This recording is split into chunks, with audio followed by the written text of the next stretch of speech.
22대 총선 예비후보 등록이 2주 앞으로 다가왔습니다. 하지만 여야 모두 어떻게 선거를 치를지를 놓고는 내부 갈등이 표면화되고 있는데요.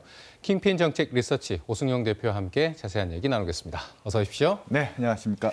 오늘은 국민의힘 이야기부터 좀 해보겠습니다. 원희룡 국토교통부 장관에 이어서 3선의 하태경 의원도 부산을 떠나서 서울 종로 출마를 선언했습니다. 이게 수도권 민심이 어떤 변화 이끌어낼 수 있을까요? 일단 희생이라는 키워드로 이루어지고 있는 행보라고 할 수 있을 것 같은데요. 원희룡 국토부 장관의 경우에는 이른바 친윤계 용태론에 힘을 실어주는, 그리고 인요한 혁신위원회의 출구를 열어주는 그런 성격이 강합니다. 본인이 먼저 희생해서 이재명 대표와도 경쟁할 마음의 준비가 돼 있다라는 의사 표시고요. 하태경 의원은 영남권 의원들, 영남권 중진 의원들의 수도권 출마를 좀 자극하는 매를 먼저 맞아서 만약 종로에 한동훈 장관이 공천이 될 경우 당의 배려를 받겠다라는 그런 계산도 깔려 있는 것 같습니다. 당연히 이준석 전 대표로서는 타격이 있을 수밖에 없을 것 같고요. 민주당에서 의제 선점을 뺏긴 측면들이 있어서 당 내에서 이재명 대표의 험지 출마론이라든지 그리고 수도권의 586 중진들의 용태론이 나올 수밖에 없는 상황인 것 같습니다.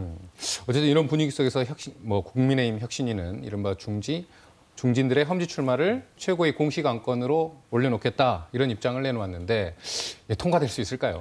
일단 통과되는 건 어렵지 않을 것 같습니다. 30일 회의에서 정식 안건으로 의결을 시도하겠다는 거고, 최고위 입장에서도 김기현 대표가 전권 혁신이라고 했는데 받지 않게 될 경우 자기 부정이 일어날 수밖에 없기 때문에 받을 수는 있는데 과연 실효성이 있겠는가가 관건이 될 것 같습니다.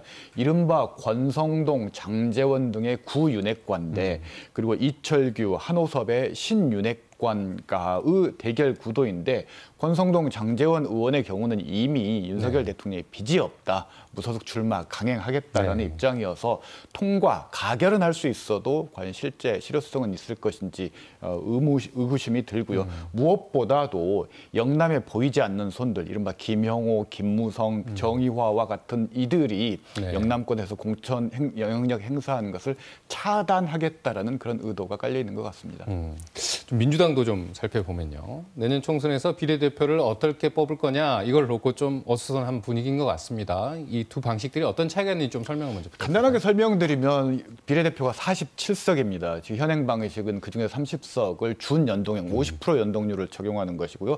17석은 병립형, 과거와 똑같은 방식으로 하는 건데요. 쉽게 예를 들면 30석 준연동형의 경우 30석을 적용하기 때문에 30석 곱하기 A 정당의 득표율을 곱하고 거기서 지역구 의석수를 빼게 됩니다. 그런데 위성정당을 만들게 되면 뺄 지역구 의석수가 없기 때문에 주요 정당들이 위성정당을 만들었던 거고요. 나머지 그 의석수의 17석에 대해서 정당 득표율대로 비례대표 의석을 나누는 방식이 된다라는 거죠. 결국은 소수 정당의 의회 진출을 활성화하겠다는 당초 취지를 좀 희석시키는 측면들이 있어서 완전 연동형제로 요구를 하고 있습니다만, 국민의힘과 민주당 주류에서는 과거 병립형으로 회귀 대신 권역별 비례대표제를 채택하는 안쪽에 조금 더 기울어 있는 것 같습니다. 어쨌든 이런 요구들, 사실 이재명 대표 험지 출마 이런 요구와도 사실 맞닿아 있지 않나 이렇게 생각이 됐는데, 이재명 대표가 어떤 선택을 할 거라고 보십니까? 결단코 험지 출마는 하지 않을 것 같습니다. 현재 수사 리스크, 또 이번 주 금요일에는 김용 부원장의 선고가 예정돼 있기 때문에 재판 리스크를 돌파할 수 있는 건 무슨 일이 있어도 현역 의원직을 유지해야 되기 때문에 그렇다는 거고요. 당 대표 임기가 끝난다 하더라도 대표에 재출마한다라는 이야기가 벌써부터 흘러나오고 있기 때문에 험지 출마 대신 다른 사람들의 험지 출마를 강요하는 그런 형태가 될 가능성이 높을 것 같습니다.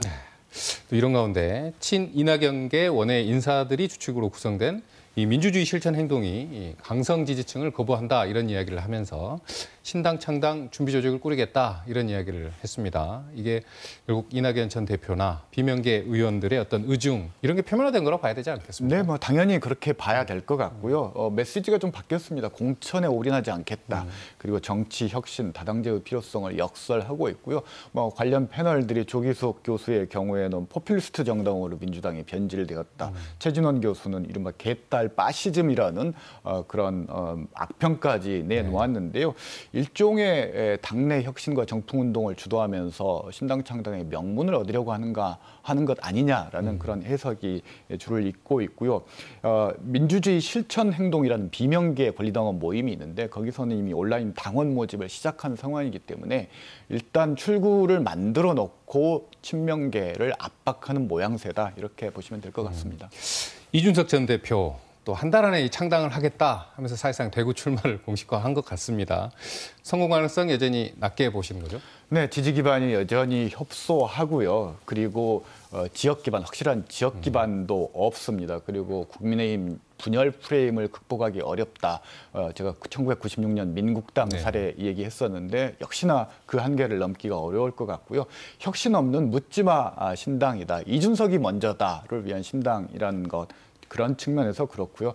지금 지지는 윤석열 대통령과 열심히 싸우라는 그런 응원이지 표를 주겠다라는 그런 격려는 아니기 때문에 아마 그런 부분들이 성공 가능성을 낮게 예측할 수밖에 없는 요인들인 것 같습니다.